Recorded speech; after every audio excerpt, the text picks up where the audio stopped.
Bonjour à toutes, bonjour à tous. Me voilà de retour dans mon atelier, dans mon étude, comme on disait dans le temps. Nous sommes le 16 octobre 2017. Alors aujourd'hui, on a beaucoup de travail, enfin vous et moi. On a beaucoup de travail parce que j'ai traduit et enrichi d'informations un article américain très intéressant sur le système immunitaire et le microbiote pour vous apprendre pourquoi vous tombez malade et à cause de quoi et comment vous soigner avec une nouvelle méthode qui est un peu particulière. C'est pourquoi le titre de la conférence sera « On est dans le caca ». Ah, je sais, c'est très scatologique, mais justement, c'est ce scatologique qui pourra peut-être vous sauver la mise. Mais avant cela, j'ai une petite communication à vous faire. Je souhaitais vous faire part de quelques points fondamentaux. Alors, il semblerait que je fasse partie d'un groupe de sonneurs d'alerte menacés d'extinction comme certaines espèces animales. Il y avait une vieille blague là, les panneaux. C'est un peu nous, effectivement.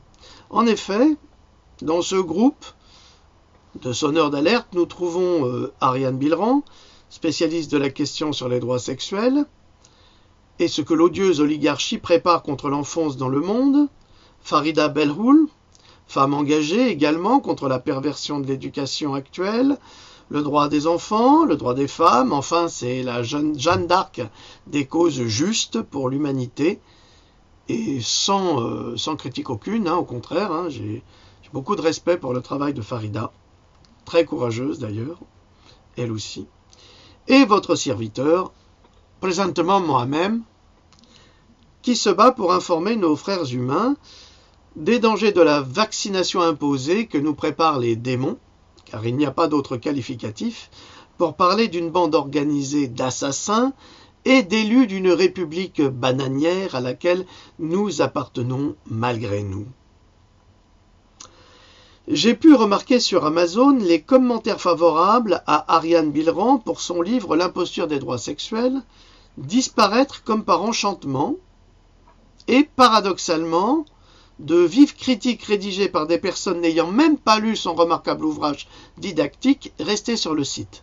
Alors ça, je trouve que c'est extraordinaire qu'Amazon laisse des personnes qui n'ont pas acheté le livre, d'une part, et qui ne l'ont pas lu, d'autre part, et qui fassent des critiques sur quelque chose qu'ils n'ont pas lu. Alors je ne sais pas si ces gens qui font ces critiques ont pris des cours du soir ou s'ils le font exprès, mais je dois dire que soit ce sont des trolls du gouvernement, soit ce sont des malades mentaux, soit ce sont des personnes de toute façon extrêmement malveillantes. Mais c'est un facteur indicatif de la direction que prennent nos élites aujourd'hui pour supprimer notre contestation intellectuelle sur les mensonges imposés à travers nos recherches qui sont faites pour vous, chères lectrices, chers lecteurs, car ne croyez pas que nous nous enrichissions à prendre les risques que nous prenons pour vous informer et que nous soyons protégés par quiconque, on n'est protégé par personne. Nous sommes des cibles et on tire à vue sur nous. Farida a eu un procès épouvantable et aberrant et elle doit payer des sommes complètement délirantes. Ariane Bilran a quitté la France. Et moi je suis encore parmi vous. Pour combien de temps, je l'ignore. Mais enfin, nous nous trouvons dans une situation difficile justement parce que nous avons choisi d'informer, de vous prévenir et de lutter pour sauver nos enfants, vos enfants, les enfants du monde en fait. Alors que faire? Qu'est-ce que vous pourriez faire pour nous? C'est très simple. Aidez-nous à vivre, à exister, aidez-nous en achetant nos livres avant qu'ils soient censurés parce que ça en prend le chemin, bientôt on ne les trouvera plus. Aidez-nous en les diffusant, aidez-nous en nous faisant connaître, aidez-nous en faisant vous-même des vidéos, présentez nos ouvrages, Critiquez-les si vous le souhaitez, mais si vous en pensez du bien, dites-le, partagez-le. Publiez des articles, des notes, aidez-nous à les traduire, nos ouvrages, pour que nous puissions les publier dans le monde entier, sans être systématiquement victimes de la censure imposée par les classes dirigeantes qui veulent faire de vous des esclaves, vous le savez, comme nous.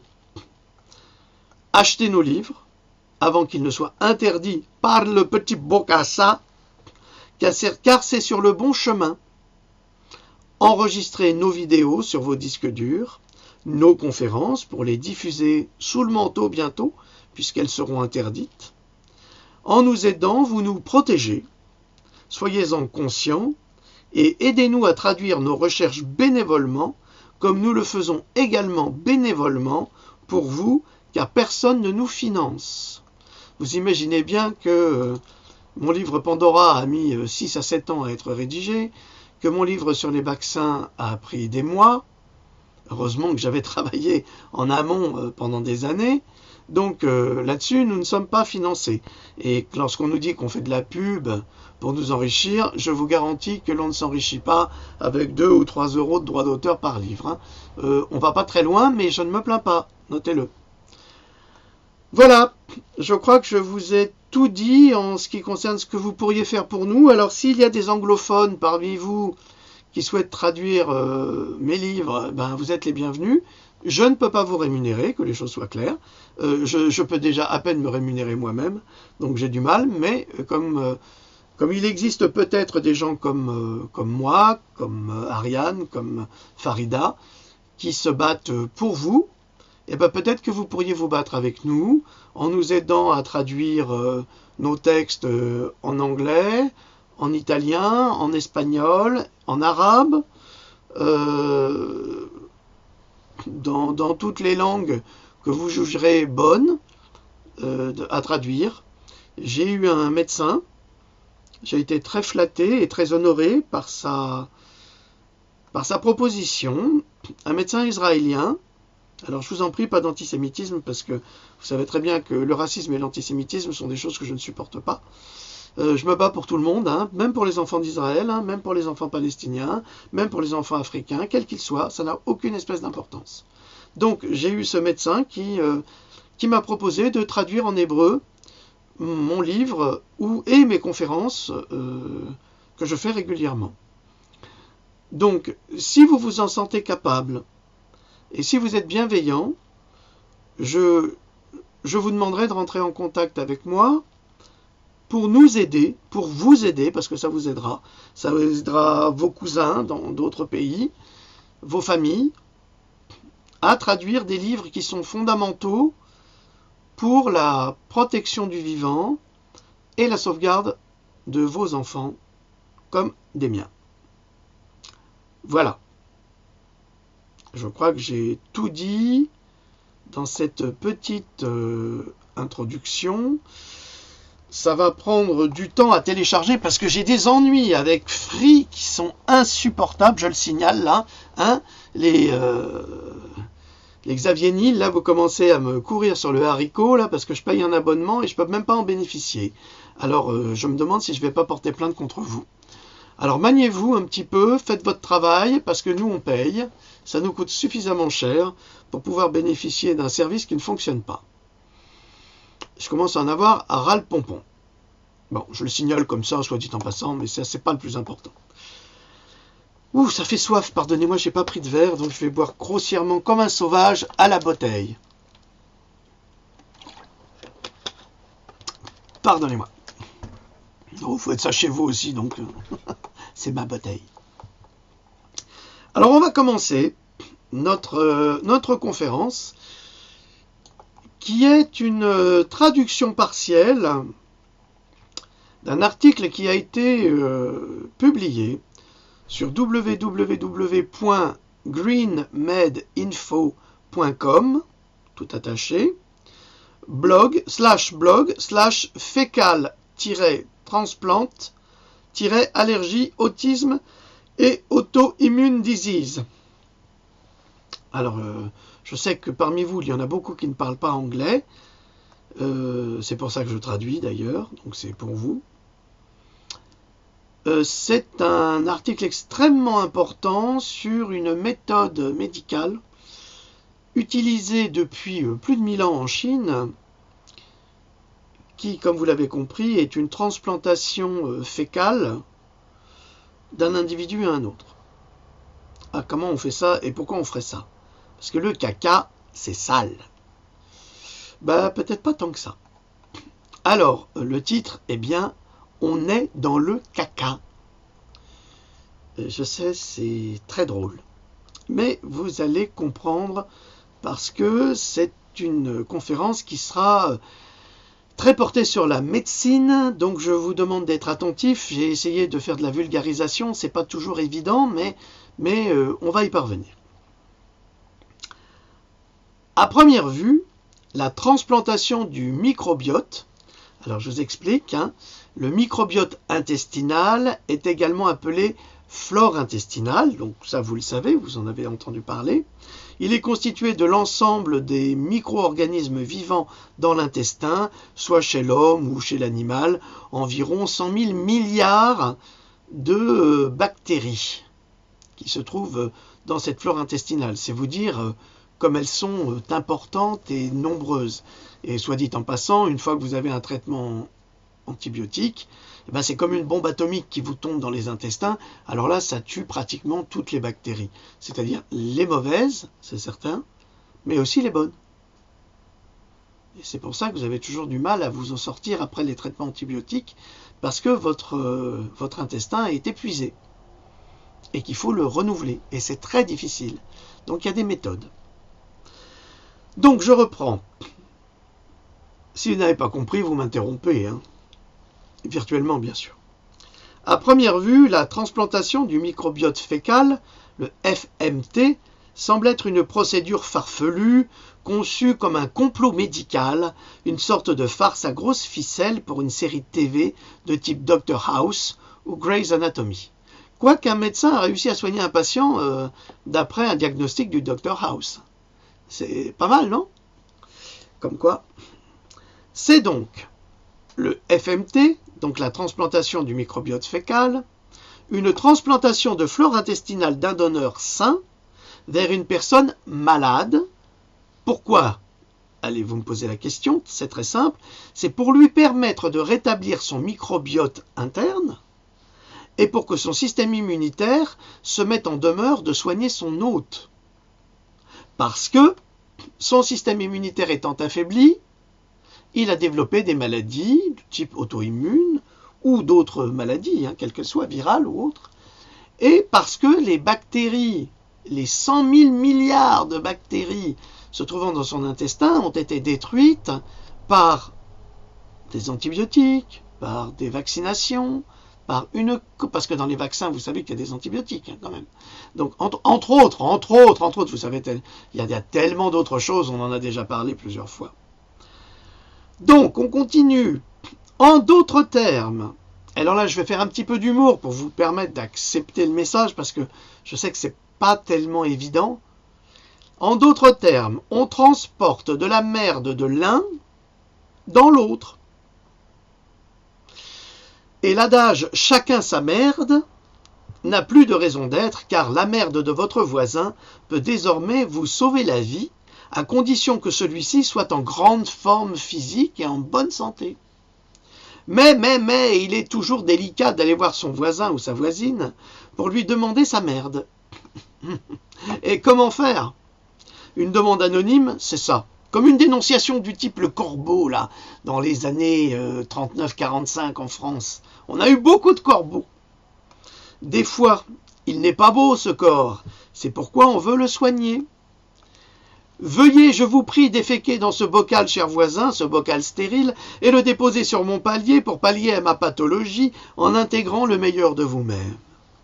Ou alors, salut Maurice, quand tu iras à la selle, tu pourrais pas me mettre un colombin au frais, c'est pour soigner mon microbiote parce que je suis dans la merde.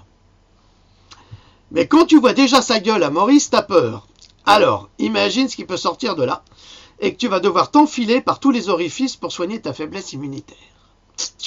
N'oublie pas Maurice, faut que ça soit bien formé, bien moulé, et si t'as la couronne, tu gardes tout parce que dans le fond, chacun sa merde.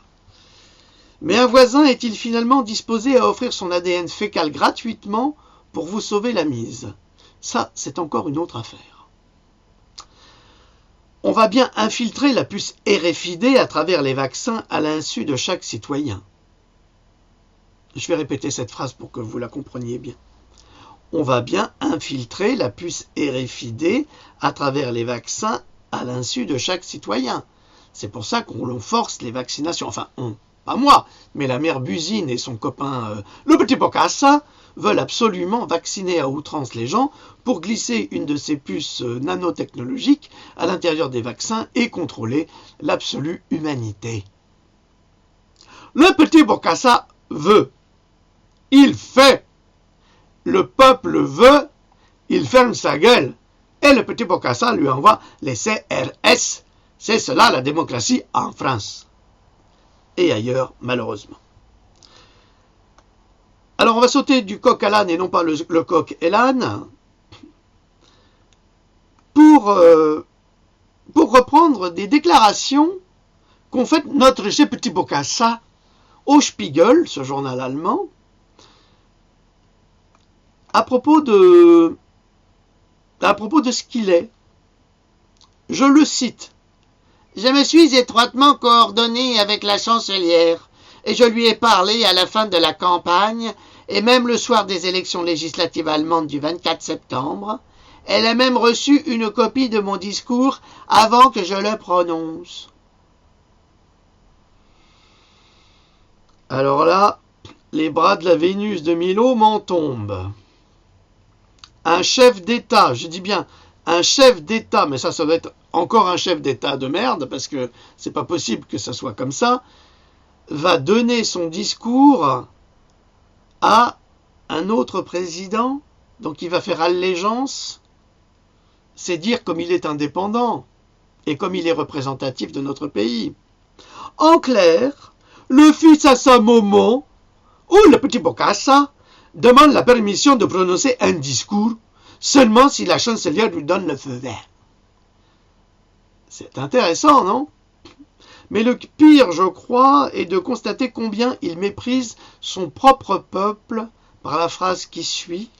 « Je ne céderai pas au triste réflexe de la jalousie française. » Parce que cette jalousie paralyse le pays.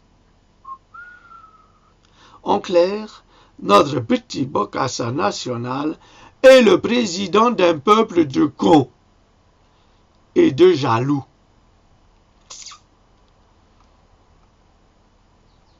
Mais de quoi serions-nous jaloux au juste?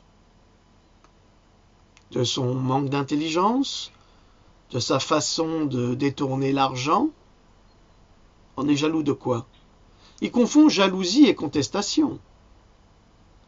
Ce qui montre qu'il n'a ni l'envergure, ni la capacité, ni les compétences, et certainement pas l'intelligence d'être le président des Français. Et c'est pour cela qu'il nous interdit tout, c'est pour cela qu'il nous censure, c'est pour ça qu'il nous impose. Il me fait penser un petit peu au roi Jean. Vous savez, c'était le frère cadet de Richard Cœur de Lion, qui a été l'un des pires régents d'Angleterre. Mais odieux, menteur, tricheur, voleur et pervers. Je crois que nous en avons un beau chez nous aussi. Il est ressuscité. Ah là là là là là là là là. Ah, celui-là. C'est un vrai chef d'escadrille. Vous connaissez l'adage, hein. Quand les cons voleront, il sera chef d'escadrille. Mais il n'est pas le seul à la tête de son escouade et de son escadrille. Souvenez-vous de Manuel Valls et de la loi travail. Souvenez-vous de ce qu'avait dit cet odieux personnage en tant que Premier ministre. À propos de la loi travail, vous n'en voulez pas, eh bien vous l'aurez quand même. Quel bel exemple de démocratie. Et il n'accepte pas d'être traité de nazi par M. Mélenchon. Mais alors, qu'est-il au juste? Un vrai démocrate, M. Valls? Certainement pas. Ne mélangeons donc pas les torchons und les serviettes, Gott vertamino remol. Ça c'est de l'Alsacien, ça c'est de chez nous. Ça je vous jure. Hein. Ça, mes potes en Alsace, ils comprennent. Valls danse le menuet avec une gauche d'extrême droite, de toute évidence, alors que Marine Le Pen danse au bal des néo-nazis en Autriche. Ha!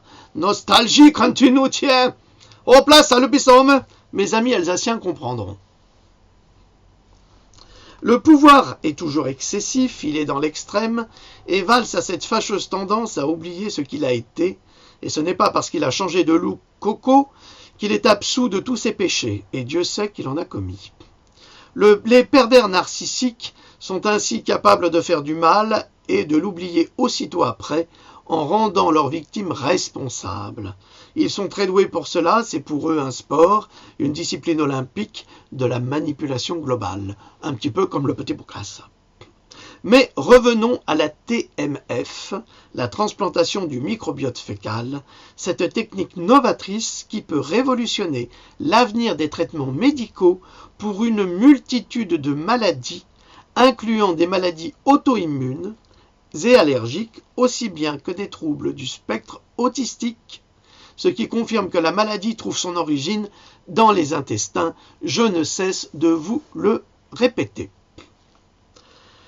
La mort du microbe, c'est un petit titre. Après l'apparition de la théorie des affreux microbes, les micro-organismes ont été rendus malfaisants et responsables des causes des maladies humaines qui ont mené à l'extrême glorification des antibiotiques, des vaccins et autres produits de Big Pharma comme étant la solution magique, que dire la panacée, à la fin des maladies humaines. Alors, ne me faites pas dire ce que je n'ai pas dit. Je n'ai pas dit que les antibiotiques étaient mauvais, je dis simplement que l'utilisation abusive des antibiotiques ont rendu aujourd'hui les virus et les bactéries, quoique les antibiotiques contre les virus ça ne marche pas, mais ont rendu les bactéries résistantes, de sorte qu'aujourd'hui on meurt d'une pneumonie, alors qu'il y a 10 ans c'était impossible, parce que les germes de la pneumonie ne sont plus tués par les antibiotiques.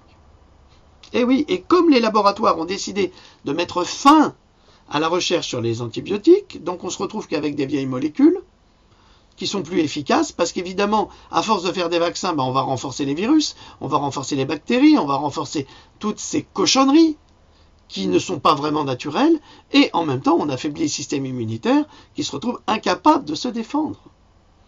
Malheureusement, c'est le b.a.-ba. Ah là là là là là là là, quelle misère nous font vivre ces laboratoires, ces élites, ces macronades. Depuis quand les vaccins mettent un terme aux épidémies? Ça, c'est une question qu'il faudrait poser à la ministre de la Santé ou de l'Insalubrité, à mon avis. Est-ce un vaccin qui a mis un terme aux épidémies de peste, de rougeole, car même vaccinés, des sujets attrapent la rougeole? Et la variole, comment s'est-elle éteinte, la variole?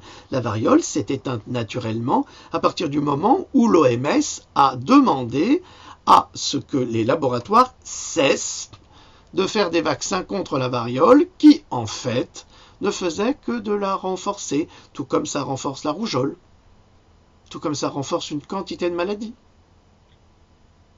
Ah si, c'est vrai. C'est dans mon livre sur les vaccins. Alors c'est dans la première version, qui est celle-ci, que je vous rappelle, qui est la moins coûteuse. Bon, elle est écrite tout petit, c'est vrai, je vous demande pardon. Donc je vous propose la dernière version, que vous pouvez trouver sur papier. Elle fait 400 pages, elle est augmentée, et vous trouverez toutes ces informations garanties, vérifiées, et qui sont des publications qui ont été faites par des scientifiques, des chercheurs, des médecins, dont évidemment la ministre ne veut pas parler, les médecins de la télévision ne veulent pas parler, parce que c'est pas bien de dire la vérité dans ce monde de mensonges.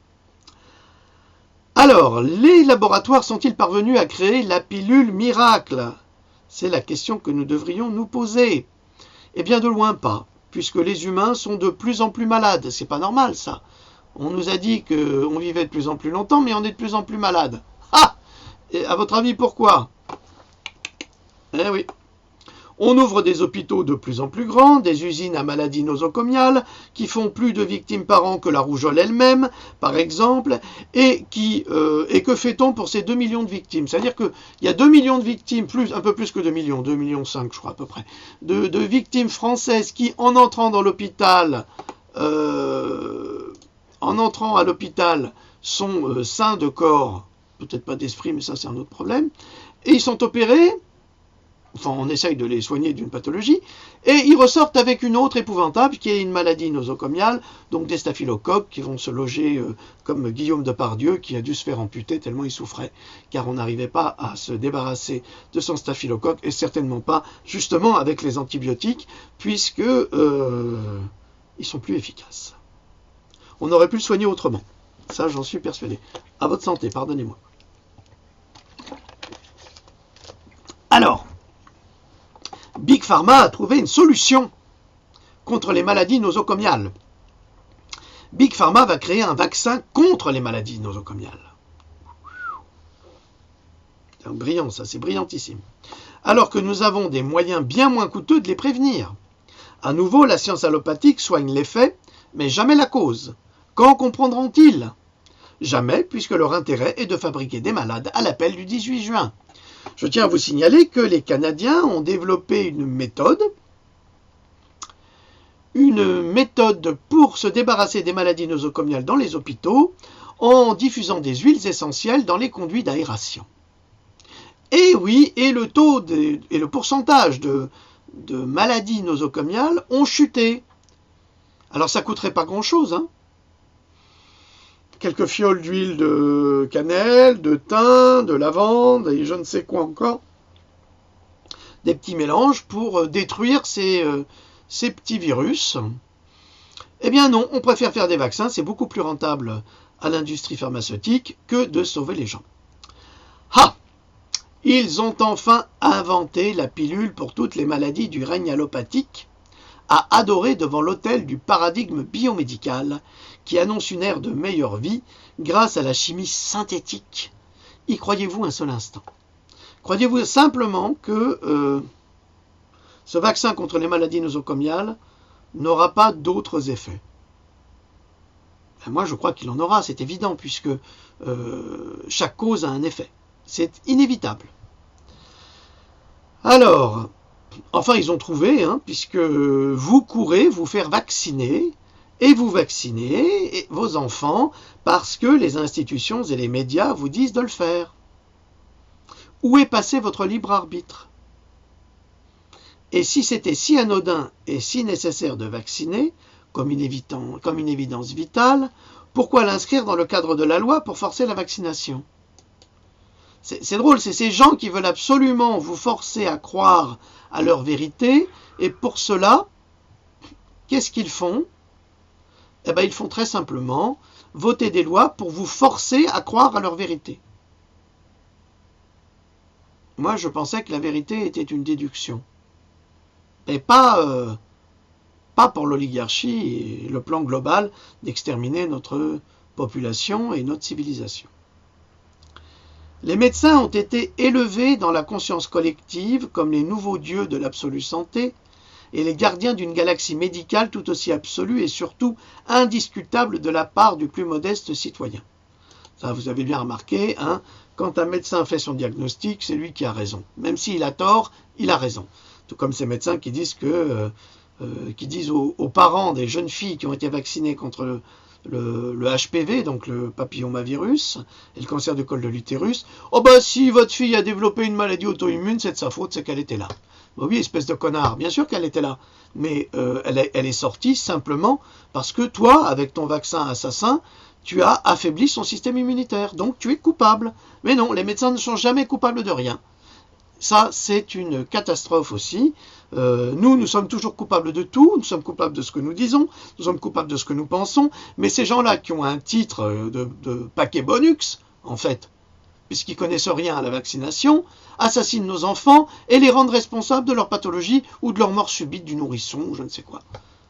Et vous croyez pas qu'il serait temps de les foutre en tôle? Moi, je crois. Mais qui détient la vérité? Celui qui vaccine ou celui qui constate les effets dévastateurs de cette pratique déjà très ancienne qu'est la vaccination? Je vous rappelle que la vaccination date du docteur Jenner au XVIIIe siècle. Nous sommes au XXIe siècle. C'est-à-dire qu'on continue à soigner avec une technique rétrograde et destructrice les êtres humains. On n'a jamais prouvé qu'un vaccin fonctionnait. On n'a pas de preuves écrites, on n'a pas de preuves scientifiques. Non, malheureusement, ça j'arrête pas de le dire, mais peu importe. Où se trouve l'évolution scientifique et comment le progrès peut encore accepter d'intégrer des éléments pathogènes, c'est-à-dire les virus, la graisse de porc, les reins de singe vert, de chien, de cerveau de souris, de formol, de mercure, d'aluminium, de virus.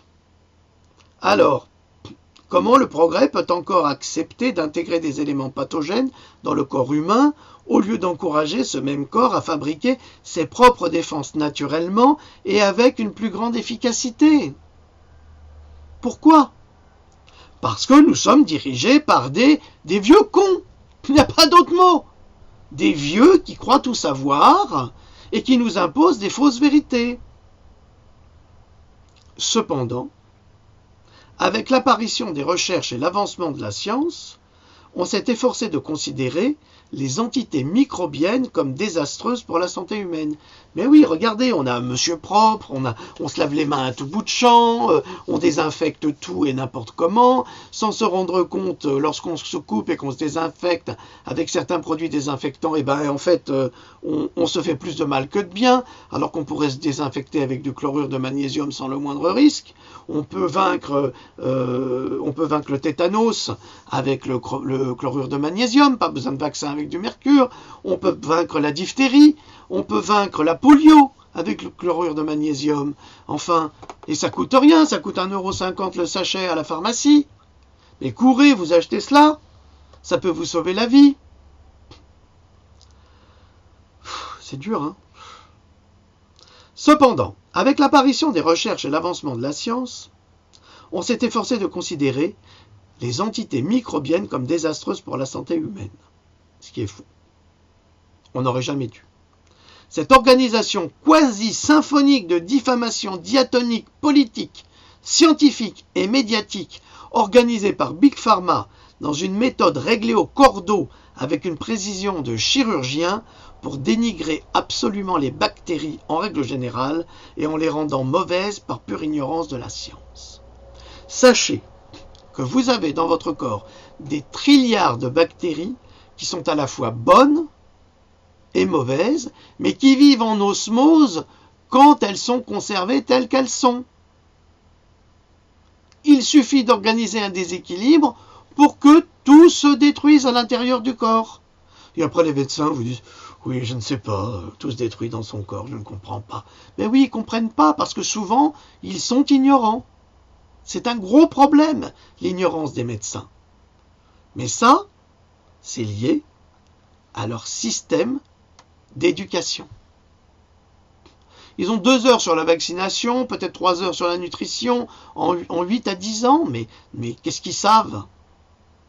C'est terrible. Et pourtant, je ne dénigre pas les médecins, il y a d'excellents médecins, des grands médecins. Mais souvent, les grands médecins sont rayés de l'ordre des fameux médecins. Pourquoi? Pour dire la vérité, pour avoir des méthodes non invasives qui guérissent et qui n'entretiennent pas la maladie. Alors, que faire, que penser, que dire?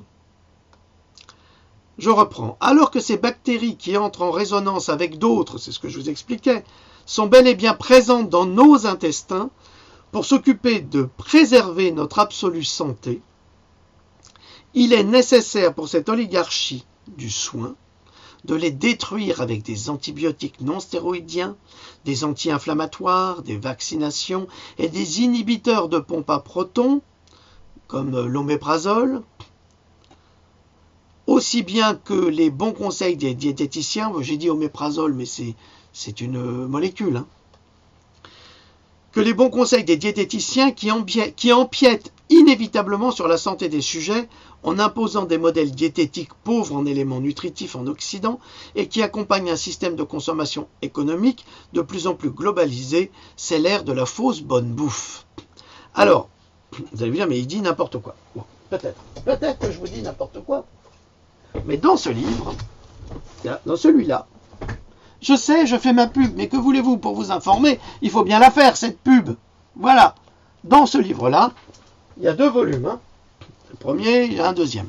Je donne l'interview que j'ai traduite il y a 7 ans d'un jeune homme atteint du cancer du côlon qui s'appelle Marc Wark et qui a guéri de son cancer du côlon en stade 3 ou 4.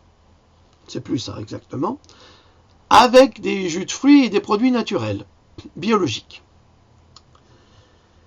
Il a compris également que tous les cancéreux, et ça c'est une interview qu'il avait donnée avec une infirmière en oncologie, donc dans un service de cancérologie, ils avaient remarqué en fait que les personnes âgées qui avaient des cancers étaient toutes dénuées d'éléments nutritifs et de vitamines. Alors, on leur a fait des injections de vitamine C, environ 3 à 4 grammes par jour. Vous allez me dire, c'est pas possible, le corps ne peut pas synthétiser plus d'1 gramme par jour. Et même s'il ne peut pas le synthétiser, il va l'éliminer à travers les urines. Donc ça pose aucun problème, il n'y a aucune contre-indication. Et à partir du moment où on donnait de la vitamine C aux patients atteints de cancer, ils allaient mieux et même certains en guérissaient. C'est plus efficace que certaines chimiothérapies. Dans ce livre également, l'OMS avait mené une enquête dans les années 1990 concernant les résultats de la chimiothérapie par rapport au cancer. Et on s'était rendu compte que dans 96% des cas, je dis bien 96% des cas, la chimiothérapie est inefficace. Ça veut dire qu'elle serait efficace que dans 4% des cas. Ça veut dire que 4 malades sur 100 peuvent être éventuellement soignés grâce à la chimiothérapie. Alors bien sûr, aujourd'hui, au niveau de certains cancers comme le lymphome, on parvient à soigner et à guérir des patients avec la chimio. Mais dans d'autres, comme dans le cas du cancer de la prostate ou dans le cas du cancer du poumon, c'est très difficile. Il y a souvent des métastases, parce qu'il faut savoir que la chimiothérapie ne fait pas de sélection au niveau des cellules cancéreuses. La chimiothérapie, c'est comme les antibiotiques, ça dévaste toutes les cellules. Ce qui fait qu'après, le corps, il a beaucoup de difficultés à se reconstruire tout seul. Mais ça, c'est pas grave, les oncologues s'en foutent, ça les dérange pas. Bon, allez, c'est pas sur la chimio que je fais cet exposé. Je reprends à propos de nos bactéries et je dis que même sur son lit de mort, le fondateur de l'immunisation et de la pasteurisation, Louis Pasteur, a avoué son aveuglement en ce qui concerne le terrain ou le milieu bactérien et l'environnement physiologique. Il s'est concentré sur la virulence de l'envahissant microbe pathogène et sur rien d'autre. Le type, il n'avait rien compris. Il n'a rien compris. C'est pour ça que sa statue doit être déboulonnée, parce que c'est un guignol. Il n'y a pas que moi qui le dis. Alors, et des scientifiques le disent, alors que les besoins primordiaux de l'organisme humain doivent respecter la suffisance micronutritive, la liberté de la toxicité, l'infrastructure d'assainissement efficace et une écologie harmonieuse de la flore intestinale. Et si c'était fait sans cette chimie inorganique, nous serions moins vulnérables aux infections si nous respections ces règles élémentaires du microbiote. C'est élémentaire, mon cher Watson. Ce qui se passe dans nos intestins se passe exactement quand vous portez les yeux sur la nature, dans un jardin ou auprès d'une rivière. C'est exactement pareil. J'ai posté cette nuit une vidéo très intéressante que j'avais vue il y a plusieurs mois déjà, mais c'est la deuxième fois que je la poste. Aux États-Unis, dans le parc de Yellowstone, on a réintroduit 15 ou 17 loups, je ne sais plus exactement. En réintroduisant les loups, ça a changé tout le biotope du parc, ainsi que le cours des rivières, ainsi que l'organisation naturelle de la nature et des végétaux. Alors vous allez me dire comment? Pourquoi? Qu'est-ce qu'un loup? Un loup est un prédateur. Quels sont les animaux qui sont inévitablement chassés par les loups? Les cervidés, les sangliers, les coyotes, les rongeurs, certains. Bref. Yellowstone, il n'y avait plus de castors depuis longtemps. Il y avait très peu de lapins qui étaient tués par les coyotes. Il y avait de moins en moins de fleurs et de plantes, aquatiques ou autres, et qui étaient mangées par les cervidés. Les arbres en souffraient énormément parce que vous savez qu'en hiver, les cervidés font beaucoup de dégâts. Ils arrachent les écorces pour manger, évidemment, quand il y a de la neige, il faut manger. Donc il y avait trop de cervidés. Il fallait réguler. Alors, les loups ont régulé la population des cervidés. Les cervidés n'endommageaient plus ni les arbres ni les plantes. Les castors sont revenus. Ils ont fait des barrages. Ils ont permis à l'eau d'atteindre des endroits ou de stagner dans des endroits où c'était nécessaire. Et ainsi de suite. Eh bien, votre microbiote, c'est exactement la même chose. Il y a des prédateurs et des prédatés. Il y a de bonnes bactéries et de mauvaises. Mais si on y intègre un élément étranger, parce que le loup n'est pas un élément étranger dans le parc de Yellowstone, il y a toujours eu des loups, sauf qu'ils ont été massacrés par les humains. C'est la différence. Donc en fonction de ça, nous devons prendre soin de notre flore intestinale, donc de notre microbiote, et l'encourager, lui, avec une bonne alimentation, avec une eau de bonne qualité, avec un air de bonne qualité, avec tout ce qui fait de l'homme un homme quasiment invincible, un être de santé profonde. De la centralité du microbiote à la santé humaine. Nous allons y arriver, c'est un peu plus technique. Bien que la quantification des bactéries commensales soit toujours débattue. Alors là, vous allez me dire, c'est quoi les bactéries commensales? Eh bien, c'est très important, vous allez le savoir. Qu'est-ce que sont les bactéries commensales? Je vais boire un petit coup à votre santé. À nouveau, pardonnez-moi.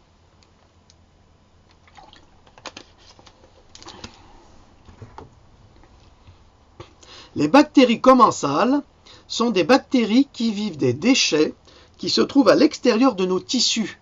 Pas les tissus, les tissus internes du corps humain. Des tissus comme la peau, les muqueuses de la bouche, de la gorge et du reste du système digestif. Elles sont parfaitement adaptées pour survivre dans ces endroits bien spécifiques. C'est-à-dire que dans votre nez, là, vous avez des bactéries. Dans les oreilles, vous avez des bactéries. C'est des bactéries commensales. Dans votre bouche, vous avez un foyer bactérien. Dans la flore vaginale, dans la flore anale, partout, vous avez des bactéries commensales qui sont là pour entretenir, nettoyer et détruire les mauvaises bactéries. L'avantage de ces bactéries commensales est que, d'une part, elles stimulent de façon continue notre système de défense immunitaire et nous permettent de construire notre immunité, et que, d'autre part, elles occupent les places disponibles au niveau de nos muqueuses accessibles, nez, bouche, pharynx, intestin, cavité vaginale, anale, etc. Ce qui empêche que des intrus non désirables, c'est-à-dire des bactéries non désirables, viennent s'y fixer. Sinon, c'est la porte ouverte à toutes les fenêtres. Et c'est pas possible. Alors, je vais vous donner un exemple. Alors, pardonnez-moi de la trivialité de cet exemple. Je vais vous donner l'exemple d'une relation amoureuse entre un homme et une femme qui pratiquerait éventuellement la sodomie. Une fois le sodomie, vous êtes mouillé jusqu'au cou. Je ne juge pas la pratique, ça ne me regarde pas, c'est pas le problème. Je donne un exemple. Donc, normalement, cette pratique doit se faire dans les règles de protection les plus absolues. Parce qu'imaginez bien que la flore intestinale la flore anale, parce qu'il y en a une, donc c'est des bactéries commensales, ne sont pas les mêmes, ces bactéries qui se trouvent à cet endroit, que sur le sexe d'un homme, par exemple. Ce ne sont pas les mêmes. Donc il doit se protéger inévitablement, sinon il va se passer ce qui va se passer après.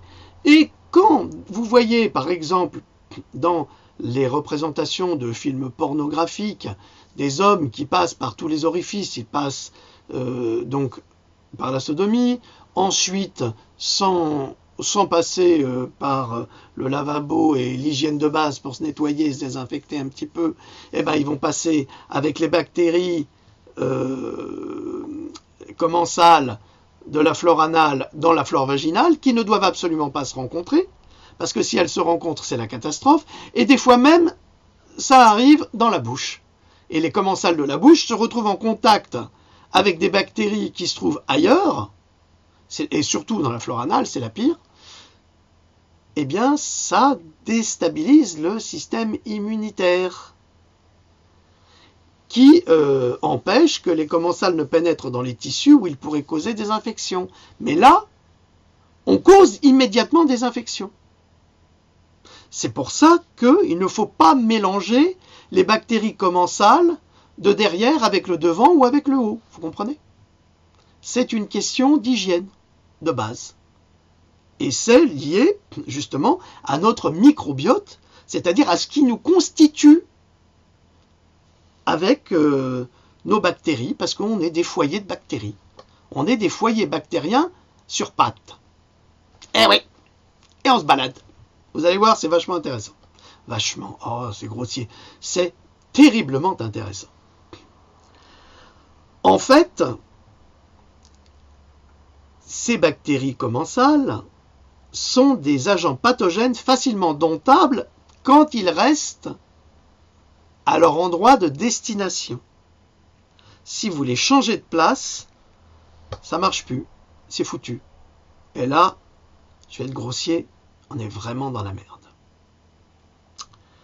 Parmi les diverses sortes de bactéries commensales, il existe une dizaine de variantes qui sont continuellement échangées entre des personnes saines et contre lesquelles nous devons fabriquer à chaque fois des anticorps spécifiques pour les garder à distance les unes des autres.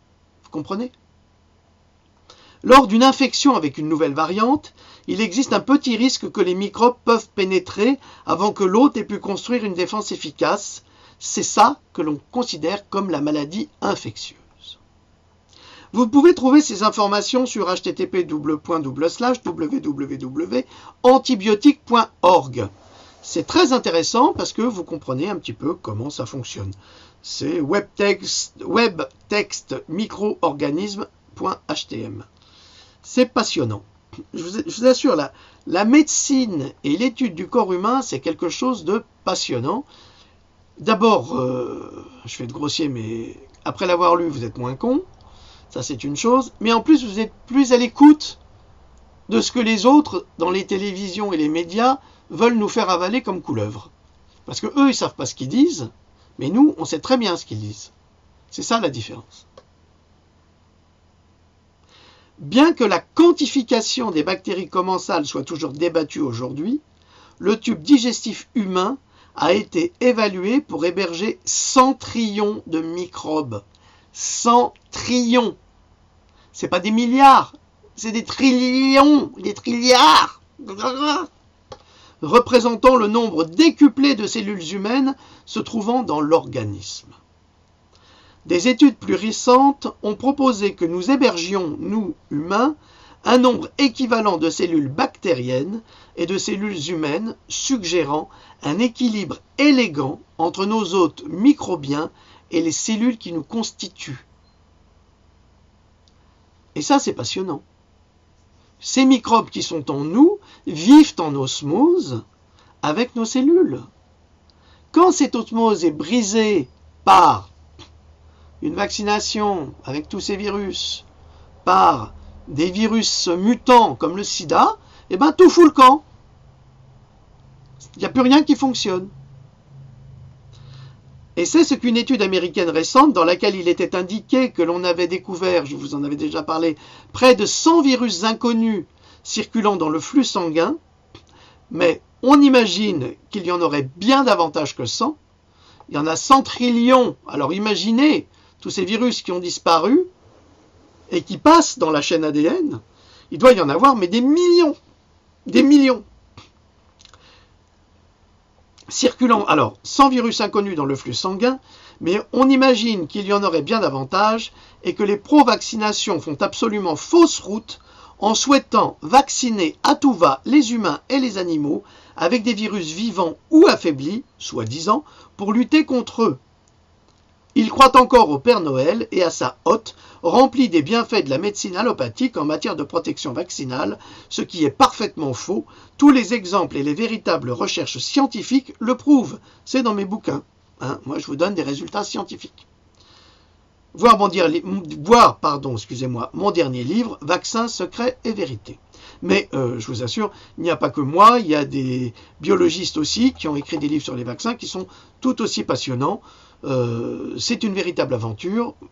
Si vous voulez, moi je fais de la vulgarisation, j'essaie d'expliquer les choses pour qu'elles soient comprises par chacun. Ça ne veut pas dire que le mien est meilleur, pas du tout, au contraire, nous travaillons tous pour le bien de l'humanité, ça s'arrête là. Il n'y a pas de meilleur, il n'y a pas de pire. On est tous là pour vous permettre à vous d'y voir plus clair. Alors, je reprends. En raison de cet échange microbien, de cette relation mutuelle entre le microbe et les cellules humaines, les microbes font aussi partie de ces cellules. La physiologie humaine représente le summum d'échange, de cométabolisme, c'est-à-dire que notre métabolisme n'est pas unique, il fonctionne avec toutes ces bactéries. Donc, le summum d'échange de cométabolisme des microbes humains. Je sais, c'est très compliqué à admettre, mais dans votre corps ou dans le corps de votre enfant, il y a des millions, des milliards de bactéries qui lui permettent à lui de survivre, de s'en sortir, de développer des maladies infantiles comme la rougeole pour le renforcer. Parce que quand la rougeole vient naturellement que vous la développez, vous n'en mourrez pas. Surtout si vous appartenez à une société où tout est propre et aseptisé. Évidemment, vous pourriez en mourir en Afrique, ça c'est absolument évident. Mais dans des pays industrialisés, c'est impossible. En revanche, on meurt de la rougeole parce que ce virus ne cesse d'être renforcé par les vaccinations. Ça a été prouvé.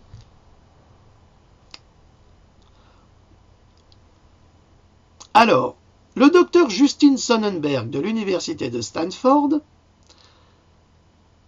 alors là je vous dis attention parce que nous sommes presque dans un roman de science-fiction, pourtant c'est très clair, résume l'essentiel de ce que nous sommes et de nos transports et échanges microbiens à ce que les êtres humains peuvent être simplement des navires élaborés et conçus pour la juste propagation de colonies bactériennes sur notre planète. En fait, les humains seraient d'énormes microbes transportant avec eux tous ces virus et les diffusant ici ou là. Alors, ce qui est intéressant, c'est quand vous passez d'un État à l'autre aux États-Unis, vous n'avez pas le droit de transporter de la nourriture. Parce qu'il ne faut pas que les virus ou bactéries d'un fruit passent dans un autre État. Mais l'homme lui-même est une bactérie. 100 milliards de trilliards de bactéries. Et ça, on n'y pense pas. Un autre exemple. Il y a 5000 migrants qui arrivent de Libye tous les jours sur les côtes italiennes. Alors qu'au 19e siècle, au début du 20e siècle, aux États-Unis, les migrants qui étaient susceptibles de porter des maladies étaient placés à Ellis Island. Pour les étudier, ils étaient mis en quarantaine, et pour les soigner. Eh bien aujourd'hui, on a 5000 personnes qui transportent des maladies comme la tuberculose, le sida, la syphilis, des staphylocoques, je ne sais quoi, enfin bref, une quantité de maladies que l'on ne soigne pas. Et on vient nous parler de vaccination, il faut vacciner 100 000 enfants, nanani. Mais est-ce que vous vous rendez compte du délire et de l'imbécilité dans laquelle nous nous trouvons? En Allemagne, un migrant d'origine africaine protégé dans une église a contaminé 50 enfants d'une école maternelle avec la tuberculose. Or, la tuberculose qu'il ramène est une tuberculose que l'on ne peut pas soigner parce qu'elle est antibiotico-résistante. Donc, au lieu de nous emmerder, à nous empoisonner avec ces putains de vaccins, est-ce qu'on ne devrait pas se préoccuper de ces pauvres gens qui arrivent dans des conditions sordides, de les soigner et de les intégrer par la suite? Et l'autre imbécile de pseudo-président, là, le petit Bocassa, il dit « Oui, on va prendre tant de migrants. » Mais soigne-les d'abord, soigne-les. Prends soin de ces gens-là, au lieu de les lâcher dans la nature n'importe comment. Parce que quand en Allemagne, en Suède, au Danemark, en Norvège, il y a des viols de jeunes filles, il y en a de plus en plus, c'est épouvantable. En Allemagne, on ne veut même plus les enregistrer. Mais les jeunes filles ne sont pas simplement violées, elles sont contaminées. Et ça, on ne veut pas en parler. Vous comprenez, il ne faut surtout pas dire des choses pareilles. Et ce n'est pas un problème de racisme ici, je ne parle pas du tout de racisme. Je dis que nous devons aider ces personnes qui sont en souffrance et qui arrivent en Occident, et nous devons d'abord leur apporter tous les soins nécessaires avant de leur permettre de s'intégrer à des sociétés qui ne connaissent plus ces virus et ces maladies qu'ils transportent. C'est tout. Est-ce que ça, c'est du racisme? Je ne crois pas. Mais évidemment, quand on est dans la bien-pensance pseudo-socialiste ou pseudo-macroniste, c'est sûr qu'on va nous faire passer pour des monstres. Mais ça, la bien-pensance, je l'emmerde. Moi, je fonctionne sur des faits. Les faits sont là. Le microbiote contenu dans les intestins, donc dans vos intestins, dans mes intestins, dans vos intestins, occupe un rôle central dans l'instruction et l'entraînement du système immunitaire pour établir une autotolérance et empêcher les réactions auto-immunes qui créent les maladies justement auto-immunes. Et nous sommes exactement dans l'exemple que j'ai donné tout à l'heure avec le vaccin contre le HPV, le Gardasil et le Pseudomonas. Donc en bouleversant cet équilibre, il va de soi que le système immunitaire est affaibli et se rend incapable de défendre le corps dans le cadre d'une vaccination ou dans l'affaiblissement général de ce corps par un manque en nutriments et en vitamines. Vous savez très bien qu'il y a 50 ans, quand on mangeait une pomme par jour, on était protégé de la maladie. Mais aujourd'hui, l'équivalent nutritif d'une pomme par jour, c'est 2 kilos. Et les pommes sont toutes traitées, même les pommes bio, avec des pesticides. Alors pour les vendre, il ne faut pas de verre, donc il faut mettre des pesticides. Et selon les pays, on utilise des pesticides qui sont interdits dans un pays, mais autorisés dans l'autre. C'est ce qui se passe avec les bananes du Costa Rica, je crois. Oui, c'est grave. En fait, l'acquisition de ce microbiote, donc de cette flore intestinale, dans l'histoire de l'évolution humaine, coïncide avec le développement du système immunitaire et ajoute foi à la notion que la mécanique du système immunitaire est en partie une adaptation faite pour maintenir des relations symbiotiques avec des communautés microbiennes sophistiquées. C'est pour ça qu'il ne faut pas vacciner contre la rougeole. C'est pour ça qu'il faut que les enfants fassent justement ces maladies infantiles. Parce que sinon, c'est là qu'il y a des épidémies. C'est évident. Alors évidemment, ce que je viens de dire, vous allez dire, il est fou, il dit n'importe quoi. Non, c'est pas moi qui l'ai dit. C'est sorti d'un livre qui a été publié en 2014 qui s'appelle « Role of the Microbiota in Immunity and Inflammation ». Donc, c'est le rôle du microbiote dans l'immunité et dans l'inflammation. Parce que l'inflammation, l'acidose, crée les maladies.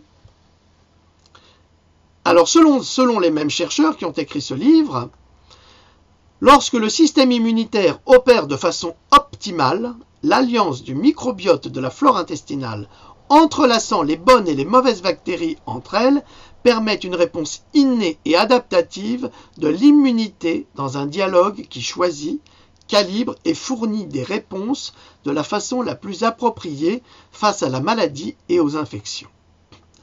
Donc, lorsqu'un système, je reprends, je sais que c'est un peu compliqué, lorsqu'un système immunitaire fonctionne de manière optimale, ça veut dire qu'il y a une alliance entre la flore intestinale qui mélange, s'entrelace avec les bonnes et les mauvaises bactéries. C'est comme une équipe de foot qui s'entendrait et qui danserait ensemble en se disant on va faire la fête ensemble les gars parce qu'on est vraiment des copains.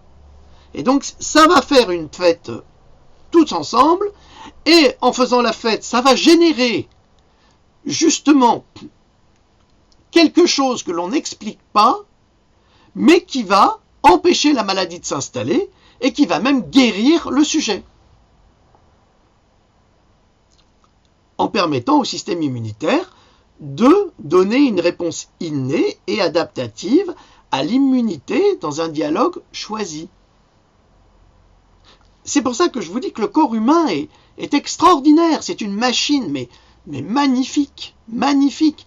On a du mal à imaginer que cette machine soit née spontanément comme ça. Tout est fait pour que l'homme ne soit jamais malade. Tout. Et tout ce que fait l'homme, c'est de rendre malade l'humanité. Et là, ça devient extraordinaire. Le microbiote inhibe la prolifération d'organismes pathogènes dans le corps. La flore intestinale empêche la prolifération d'organismes pathogènes dans votre corps. La vache, il fait chaud, je vais me foutre à poil parce que là, j'ai trop chaud, je vous demande pardon. Je commence à me déshydrater. Heureusement que j'étais pas en caleçon. Hein. Allez. On veut bien faire, mais là, je peux plus là. Ah, pardonnez-moi. Par exemple, les microbes. Alors, je reprends. Le microbiote inhibe la prolifération d'organismes pathogènes. Pathogènes agressifs. Les méchants microbes qui viennent vous rendre malade. De plus, notre microflore commensale est intégrée à l'assimilation nutritive et au métabolisme, aussi bien qu'à la production de substances essentielles et nutritives des muqueuses. On a une usine chimique à l'intérieur de notre corps qui va permettre à ce corps de résister à toutes les agressions extérieures. Comment est-ce qu'on voit la pollution dans la nature? Eh bien, on regarde les grenouilles. Quand on a des grenouilles, ça veut dire que c'est pas trop pollué. Pourquoi? Parce que les grenouilles respirent à travers les pores de leur peau. Et quand il y a trop de pollution, eh bien, elles meurent. Parce que tout cet air, tout cet oxygène, toutes ces bactéries qui sont dans l'air et tous ces poisons polluants, eh bien, ils vont tuer la grenouille. Eh bien, c'est le microbiote qui permet justement à cette peau à la fois de respirer et de rejeter les éléments pathogènes. Par exemple, les microbes de l'intestin font fermenter, non ça c'est un passage très difficile, je ne vais pas vous le lire parce que je vais passer une demi-heure à vous le décrire, c'est trop compliqué. Alors, ce qui nous prouve à nouveau que le corps est une machine extraordinaire, capable de s'adapter à nombre de situations, des plus simples aux plus complexes. Mais, si nous vaccinons à outrance un corps humain, avec tout ce qu'il y a dans le vaccin, alors les métaux lourds, les poisons, le mercure, l'aluminium, le formaldéhyde, enfin toutes les cochonneries qui s'y trouvent, les reins d'animaux, les éléments de fœtus humain, donc on est cannibale. Pour les musulmans et les juifs, ils mangent du porc, on leur fout du porc dans le sang sans qu'ils s'en rendent compte, enfin bref, c'est une saloperie. Donc, mais si nous vaccinons à outrance un corps humain, il devient évident que cette machine se dérègle au point de permettre à toutes les maladies auto-immunes ou autres de trouver un refuge dans ce corps et de s'y développer à loisir sans que le corps Dieu absolu de sa propre médecine n'y puisse rien faire. Donc le fait d'intégrer dans le corps les éléments chimiques, toxiques qui se trouvent dans les vaccins, eh bien, va complètement dérégler le système immunitaire qui va ouvrir les portes, les sas qui étaient étanches avant, à toutes les maladies auto-immunes possibles et imaginables. Ce fonctionnement de la fonction de protection de l'intestin par le microbiote est central dans la prévention des réactions auto-immunes anormales. Ce qui veut dire que si vos intestins vont bien, vous allez bien. Il n'y a pas d'autre vérité. Si nous prenons l'exemple de toutes ces jeunes filles vaccinées et victimes du vaccin HPV contre le papillomavirus et le col de l'utérus, et que la petite Bocassa et sa copine veulent imposer aux petits garçons dès l'âge de 9 ans, nous obtenons la réponse formelle de cet exposé. Des jeunes filles en pleine santé qui développent spontanément, après vaccination, des maladies auto-immunes, des invalidités, des chocs anaphylactiques, des comas dont elles ne sortent pas, des souffrances physiques insupportables, des myofascites à macrophages, j'en passe, et des pires. J'aurais pu dire des meilleurs, mais non, des pires. La violation de l'intégrité de la barrière de la muqueuse gastro-intestinale est le précurseur à tous les troubles auto-immuns, puisqu'il invite la translocation de protéines alimentaires non digérées, de sous-produits microbiens, des micro-organismes et des substances toxiques dans la circulation générale qui incitent à des réactions immunitaires. Et ça, c'est pas moi qui le dis, pardonnez-moi, c'est le docteur Fasano, ou si c'est pas le docteur, c'est l'écrivain, qui a écrit un livre qui s'appelle Leaky Gut and Autoimmune Disease, c'est-à-dire les intestins qui fuient et les maladies auto-immunes. Ça a été publié dans Clinical Reviews in Allergy and Immunology. Et voilà, c'est dans la revue clinique des allergies et de l'immunologie. Souvenez-vous de la description du contenu d'un vaccin pour comprendre les effets dévastateurs que celui-ci a sur le vivant. Et on va arriver au dernier paragraphe, parce que je sais que vous êtes fatigués.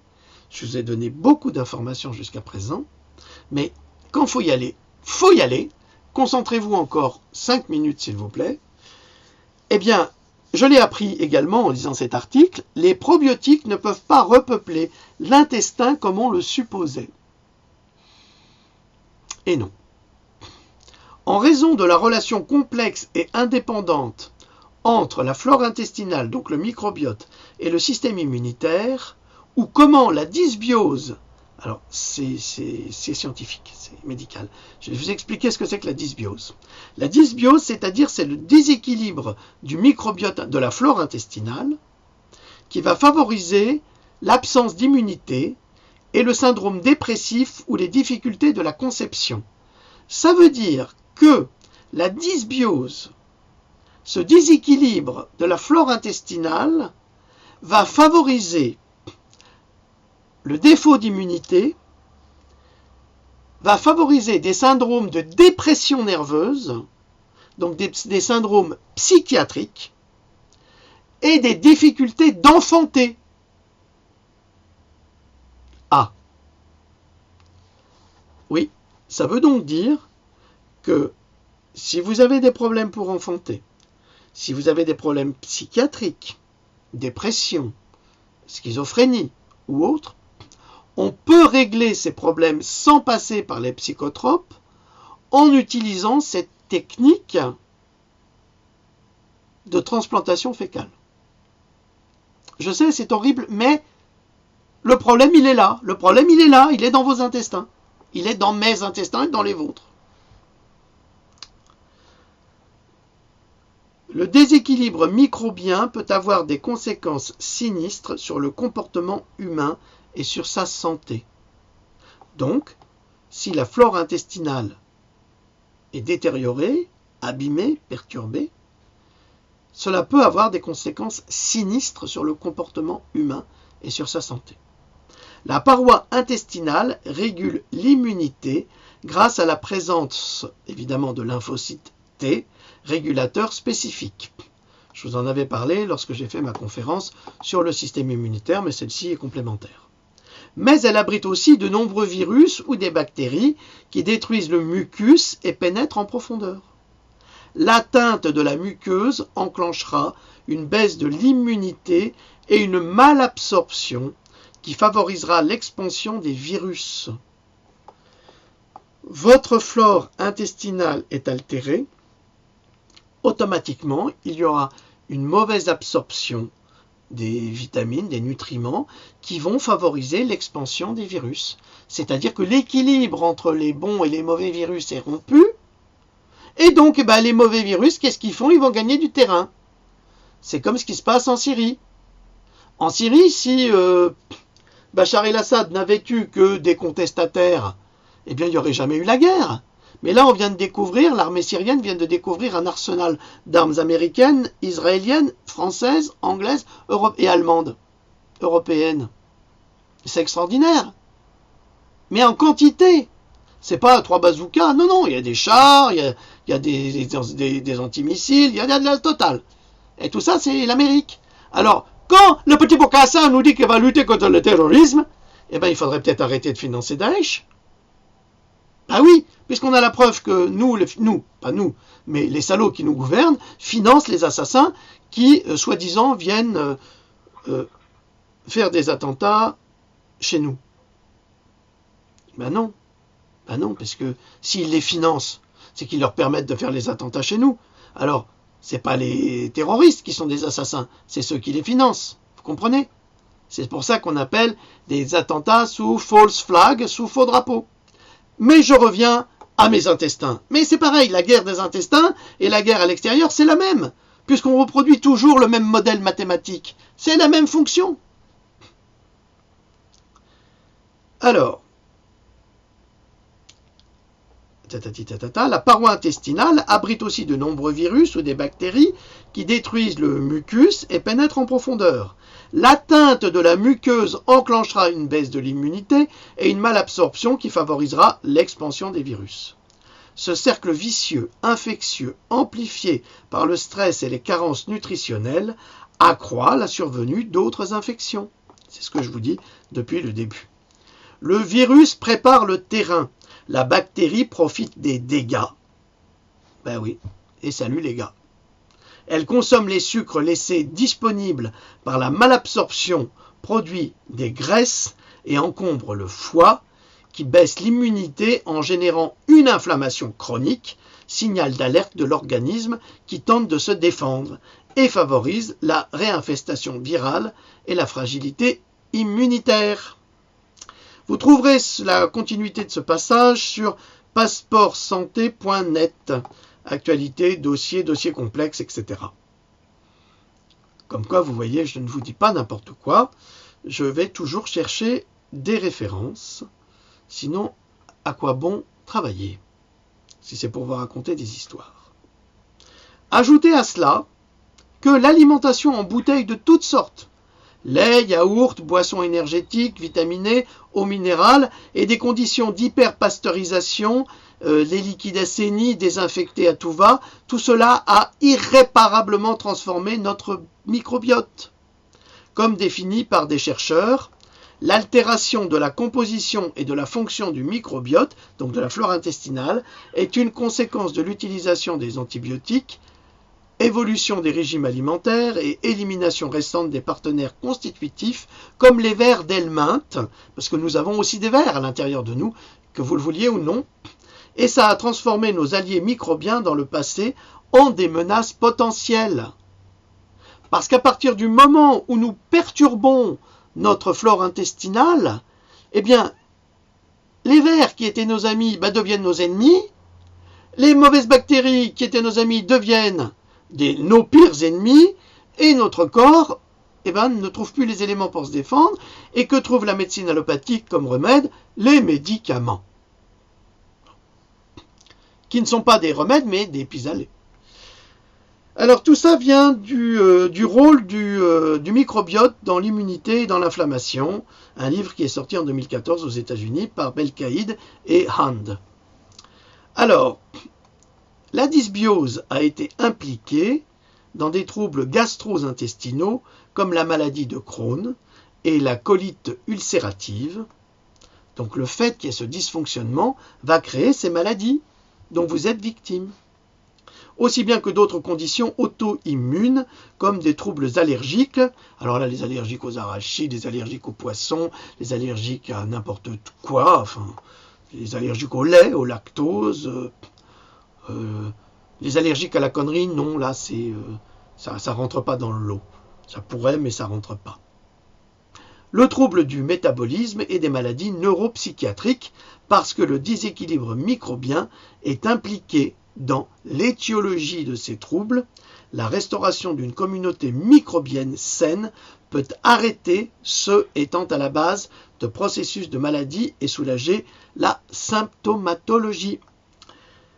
Voilà, donc, si vous vous faites transplanter des bactéries se trouvant dans ce qu'on appelle les pollutions fécales, donc dans le caca d'une personne saine, eh bien vous pouvez guérir de nombreuses pathologies parce que ces bonnes bactéries vont venir nourrir vos bactéries à vous qui ont été détruites au cours de votre vie à travers les antibiotiques, à travers les vaccins, à travers des virus mutants, etc.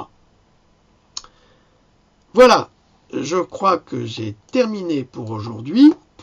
C'était une très longue conférence, mais une conférence essentielle concernant votre santé, la santé de vos enfants. Et puis voilà. Voilà, une conférence que vous pouvez utiliser, que vous pouvez traduire si vous le souhaitez, pour informer des personnes en souffrance et leur permettre de trouver des méthodes de soins qui, si elles vous semblent farfelues, peuvent vous sauver la vie. Voilà. Allez, je vous laisse et je vous dis salut!